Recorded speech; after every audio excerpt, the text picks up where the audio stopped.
Subscribe कीजिए learning pharmacy channel को and bell icon को दबाइए लेटेस्ट फार्मेसी वीडियो सबसे पहले देखने के लिए। हेलो फ्रेंड्स, आज के वीडियो में हम कवर करेंगे D pharmacy first year human anatomy and physiology के एमसीक्यू, जहां पर हम एमसीक्यू कवर करेंगे from question number 1 to 10 with complete explanation. Question number 1 है, कितने पेयर ऑफ रिब्स फाउंड होते हैं ह्यूमन बींग्स में। मैन बोला है यहाँ पर, बट सारे ह्यूमन बींग्स में इतने पेयर ऑफ रिब्स प्रेजेंट होते हैं 12, 14, 11 या 10। आंसर है इसका ऑप्शन ए। देखिए 12 पेयर ऑफ रिब्स फाउंड होते हैं ह्यूमन बींग्स में। ये अगर आप स्ट्रक्चर देखेंगे हमारी बॉडी का, तो देखिए यहाँ पर स्टर्नम होती है प्रेजेंट। यहाँ पर देखिए ये रिब्स होते हैं, टोटल 12 पेयर्स के होते हैं। देखिए दोनों ही साइड पे होते हैं, इसलिए इनको पेयर बोला गया है।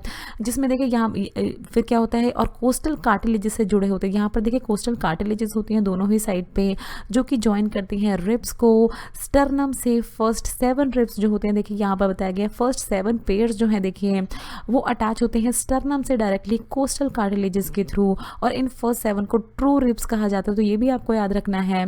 फिर देखिए ये 8, 9, 10 जो है, देखिए ये डायरेक्टली स्टर्नम से कनेक्टेड नहीं है, ये एक दूसरे के साथ यहाँ पर इंटरलॉक हो गए हैं, और ये 7th रिब की मदद से देखिए यहाँ पर ये कनेक्ट हो रहे हैं, तो इसीलिए इनको कहा जाता है देखिए फॉल्स रिब्स कहा जाता है इन तीनों को ही, 8th, 9th, 10th को। एंड फिर लास्ट जो होते हैं 10th एंड 11, देखिए ये तो स्टर्नम से ज्वाइन होती ही नहीं है, कहीं भी ज्वाइन नहीं होती है, तो दैट इज़ वाई इनको क्या क्या कहा जाता है, देखिए फ्लोटिंग रिब्स कहा जाता है। यहाँ से इस तरह से देखिए ये प्रेजेंट होती है। क्वेश्चन नंबर 2 है, देखिए नेसल ग्रैन्यूल्स इनमें से कहाँ प्रेजेंट होते हैं।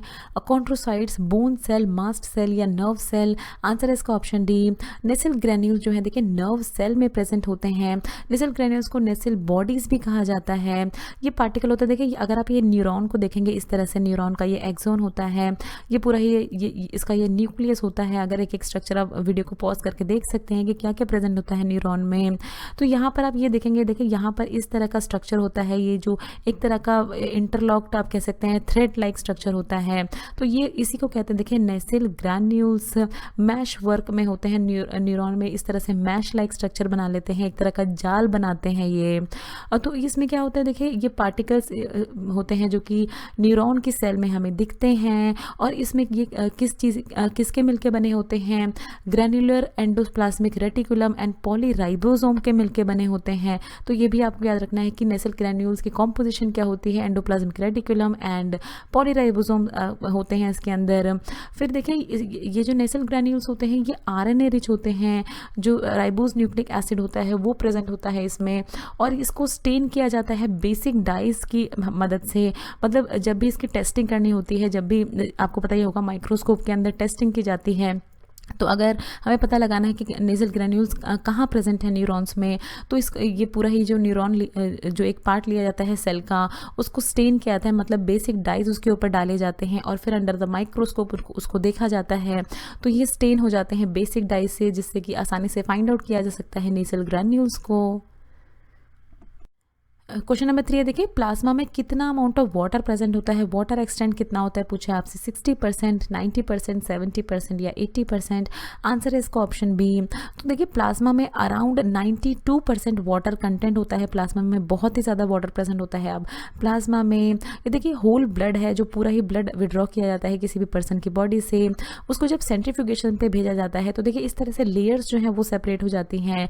ये प्लाज्मा होता है जो कि 55% ऑफ टोटल ब्लड वॉल्यूम, इसका भी आपको परसेंटेज याद रखना चाहिए कितना अमाउंट में प्लाज्मा प्रेजेंट होता है। फिर देखिए सेकंड जो सबसे ज़्यादा प्रेजेंट होता है वो होती हैं इरेथ्रोसाइट्स, आरबीसी, जो कि 45% of total blood volume present होती हैं, और अराउंड लेस देन 1% देखिए यहाँ पर प्रेजेंट होते हैं जो white blood cells, leucocytes and जो प्लेटलेट्स होती हैं वो प्रेजेंट होते हैं। तो देखिए यही आपको बताया गया है, तो 92% है टोटल कंटेंट। और फिर देखिए प्लाज्मा में क्या होता है, एल्ब्यूमिन प्रेजेंट होता है। एल्ब्यूमिन जो मेन प्रोटीन कॉन्स्टिट्यूएंट होता है, तो आपसे ये भी पूछा जा सकता है कि प्लाज्मा में सबसे ज़्यादा अमाउंट में कौन सा प्रोटीन प्रेजेंट होता है, तो वो एल्ब्यूमिन होता है।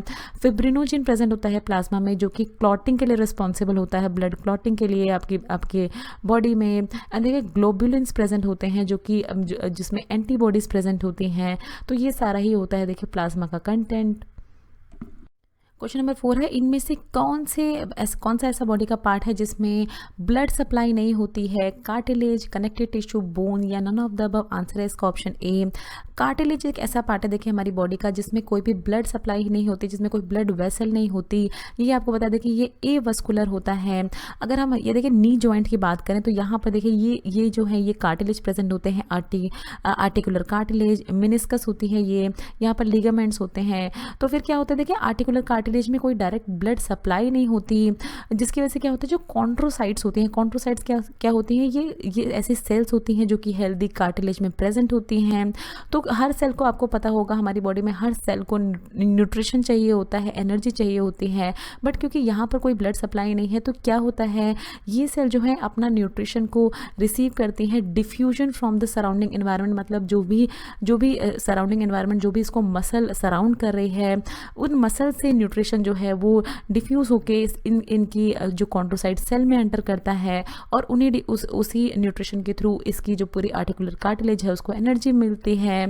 फिर क्या होता है इसमें आपको बताया देखिए नेक्स्ट पॉइंट में कि जो कॉम्प्रिहेंसिव फोर्स, मतलब जो कार्टिलेज जो होता है देखिए इतना हाईली डिफ्यूज्ड फॉर्म में होता है, बहुत ही ज़्यादा इसमें प्रेशर लगता है। ऊपर की मसल्स जो होती हैं उनका हमारी पूरी बॉडी की मसल्स का बहुत ही ज़्यादा प्रेशर लगता है कार्टिलेज पे।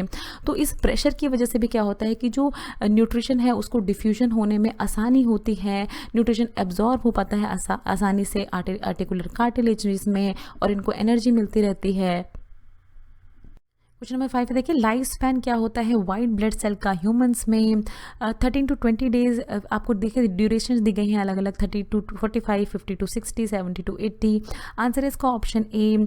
13 to 20 डेज होता है देखिए life span white blood cell का। यहाँ पर आपको ये बताया गया देखिए, और जिसके बाद क्या होता है 13 से 20 दिन के बाद ये जो वाइट ब्लड सेल हैं ये डिस्ट्रॉय कर दी जाती हैं लिम्फेटिक सिस्टम के द्वारा और फिर नई वाइट ब्लड सेल बनती हैं बोन मैरो के द्वारा। इस तरह से देखिए ये बोन में यहाँ पर मैरो प्रेजेंट होता है जहां से सारी जो सेल्स होती हैं प्लेटलेट्स बनती हैं, देखिए रेड ब्लड सेल्स बनती हैं। वाइट ब्लड सेल में देखिए lymphocyte, monocyte, eosinophil, basophil, neutrophil, ये सारी वाइट ब्लड सेल्स होती हैं। ये भी बनती है मैरो के द्वारा एंड प्लेटलेट्स फॉर्म होती हैं। फिर क्या होता है देखिए इसमें बताया गया इस पॉइंट में कि जब ये इमेच्योर वाइट ब्लड सेल जब बोन मैरो से रिलीज होके जो ब्लड सर्कुलेशन में आती है, पेरिफेरल ब्लड में आती है, ब्लड वेसल्स में आप कह सकते हैं जब फ्लो होने के लिए आती है, तो उस टाइम पे इन वाइट ब्लड सेल को बैंड्स एंड स्टैब्स कहा जाता है। ये भी बहुत ही इंपॉर्टेंट क्वेश्चन होता है एग्जाम पॉइंट ऑफ व्यू से कि जो इनिशियल स्टेज पे क्या कहा जाता है वाइट ब्लड सेल को, तो बैंड्स एंड स्टैब्स कहा जाता है। अगर इसमें देखिए आप देखिए तो अलग अलग वाइट ब्लड सेल्स होती हैं, granulocyte and agranulocyte, neutrophil, eosinophil, basophil granulocytes में आती हैं। ए ग्रैन्युलोसाइट में लिम्फोसाइट्स एंड मोनोसाइट्स आती हैं। इन सभी के देखिए अलग अलग फंक्शन होते हैं। ये फैगोसाइटोसिस में हेल्प करती है, ये इन्फेक्शन से फाइट करने में हेल्प करती है इस्नोफिल। बेसोफिल जो है देखिए जो इन्फ्लामेटरी एंड एलर्जिक रिएक्शन होते हैं उस तरह के रिएक्शन जो है वो प्रोड्यूस करती है किसी भी इन्फेक्शन के अगेंस्ट। लिम्फोसाइट जो है ये स्पेसिफिक इम्यून रिस्पॉन्स, ये इम्यूनिटी में बहुत ज़्यादा हेल्प करती है लिम्फोसाइट्स। फिर 3 तरह के होते हैं, B lymphocyte, T lymphocyte, natural killer cells and monocyte होती हैं देखिए ये बैक्टीरिया, वायरस एंड फंगस से फाइट करने में हेल्प करते हैं। तो ये सारे ही फंक्शंस भी आपको पता होने चाहिए वाइट ब्लड सेल्स के। क्वेश्चन नंबर 6 है इंडिगो डाइसल्फोनेट इसमें से किस लिए यूज़ किया जाता है? ब्लड वॉल्यूम को डिटरमाइन करने के लिए, किडनी फंक्शन के लिए डिटर्मिनेशन के लिए, अमाइलोडोसिस के डिटरमाइन करने के लिए, या लिवर फंक्शनिंग के डिटर्मिनेशन के लिए? आंसर है इसका option B, determination of kidney functioning. देखिए किडनी फंक्शन ठीक से कर रही है या नहीं उसको डिटरमाइन करने के लिए देखिए इंडिकोटाइड डाइसल्फोनेट का यूज़ किया जाता है। अब ये क्या होता है देखिए इसको इंडिकोटाइड डाइसल्फोनेट को इंडिको कार्मिन आपने सुना होगा, इंडिको कार्मिन के नाम से भी जानते हैं। इसका जो बेसिक फंक्शन होता है किडनी फंक्शनिंग के लिए इसको यूज़ किया जाता है। और ज़रूरी क्या इसमें बेसिक क्या होता है कि ये क्या करता है, ये लोकलाइज करता है यूरेथ्रल ऑरिफिस को। साइटोस्कोपी के समय क्या होता है अभी अब आपको बताते हैं। देखिए साइटोस्कोपी क्या होती है, ये एक ऐसा प्रोसीजर होता है जिसमें ब्लैडर के अंदर देखा जाता है एक थिन कैमरा साइटोस्कोप की मदद से। इस फिगर से देखिए अच्छे से आपको समझ में आएगा। साइटोस्कोपी में इस तरह का देखिए ये इस तरह का एक बहुत ही पतली सी थिन रॉड होती है जिसमें एक तरह का यहाँ पर देखिए कैमरा लगा होता है। इस रॉड को या ये जो यूरेथ्रा है उसमें इंसर्ट किया जाता है और इस रॉड को पूरा ही ब्लैडर तक भेजा जाता है। ब्लैडर की फंक्शनिंग जो है उसको चेक करने के लिए साइटोस्कोपी प्रोसेस का यूज़ किया जाता है।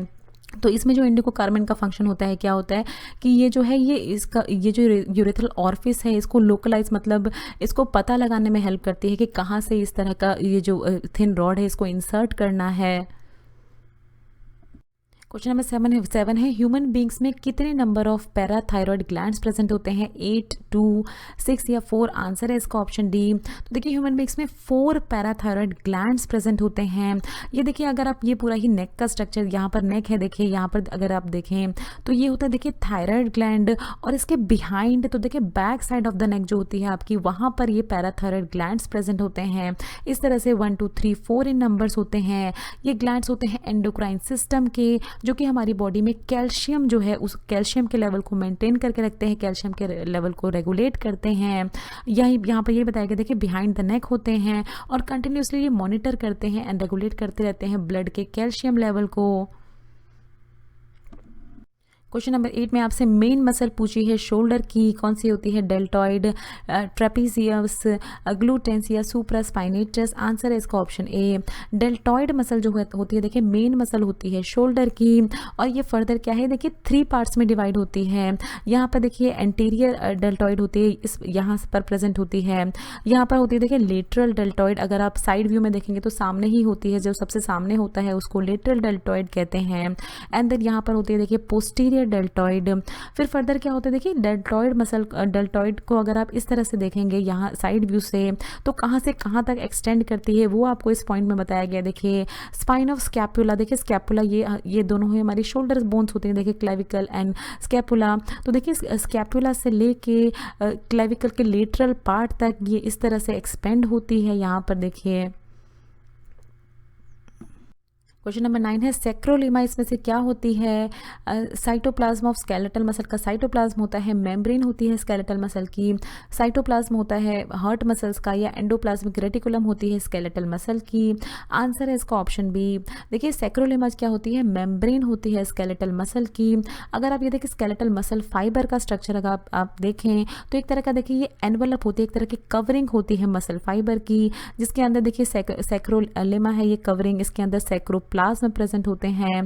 फिर यहाँ पर देखिए मायोफिब्रिल्स प्रेजेंट होते हैं और यहाँ पर इनमें स्ट्रेशंस प्रेजेंट होते हैं। तो एक तरह की पूरी मसल बनती है स्केलेटल मसल, जिसके ऊपर इस तरह की कवरिंग होती है, एनवलप होता है सेक्रोलिमा का।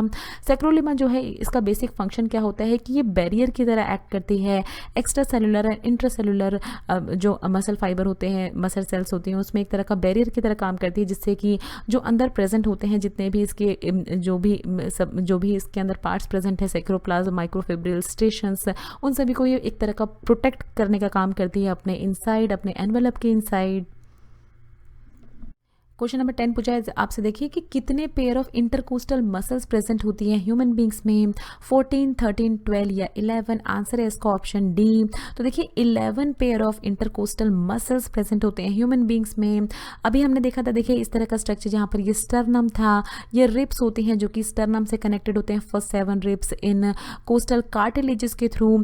फिर देखिए ये जो रिब्स होते हैं इनके बीच में आप ये इस तरह का देखिए देख रहे हैं ये सारी मसल्स, इनको कहा जाता है देखिए इंटरकोस्टल मसल्स। अगर इसको एक्सपेंड करके देखेंगे तो ये भी 3 पार्ट्स में डिवाइड होते हैं। देखिए एक्सटर्नल इंटरकोस्टल मसल इस तरह से होती हैं, फिर यहाँ पर इंटरनल इंटरकोस्टल मसल प्रेजेंट होती है, और सबसे लास्ट में जो सबसे नीचे प्रेजेंट होती है inner most intercostal muscles present होती हैं। तो यहाँ पर ये बताया गया देखिए मसल होती हैं जो कि रिब्स के बीच में प्रेजेंट होती हैं।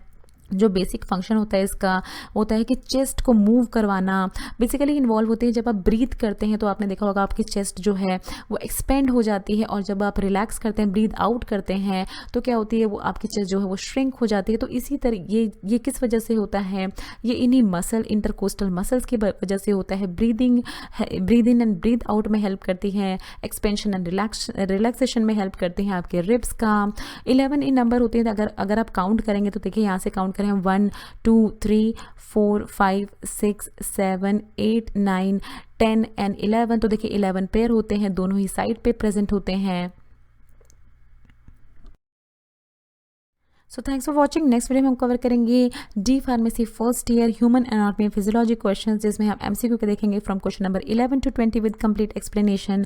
सो फ्रेंड्स, अगर आपको ये वीडियो अच्छी लगे तो इस वीडियो को ज़रूर लाइक कीजिए, शेयर कीजिए अपने फ्रेंड्स के साथ। हर वीडियो पहुँचाने में हम आप तक पहुँचाने में बहुत मेहनत लगती है हमको, तो प्लीज़ सपोर्ट करिए हमें, हमारी वीडियो को सब्सक्राइब करके, हमारे चैनल को सब्सक्राइब करके, हमारी वीडियोज़ को लाइक करके। अगर आप चैनल पर पहली बार आए तो प्लीज़ चैनल को सब्सक्राइब कीजिए। वीडियो के नीचे रेड कलर का सब्सक्राइब बटन दिया होगा, उस पर क्लिक करके आप चैनल को सब्सक्राइब कर सकते हैं। अगर आपका कोई भी सवाल है तो नीचे दिए हुए कमेंट बॉक्स में आप हमसे कुछ भी पूछ सकते हैं। ये कुछ हमारे रिलेटेड वीडियोस के लिंक हैं जिन पे क्लिक करके आप उनको देख सकते हैं। दोस्तों, लर्निंग फार्मेसी पे आने के लिए और ये वीडियो देखने के लिए आपका बहुत बहुत शुक्रिया। मिलते हैं अगले वीडियो में।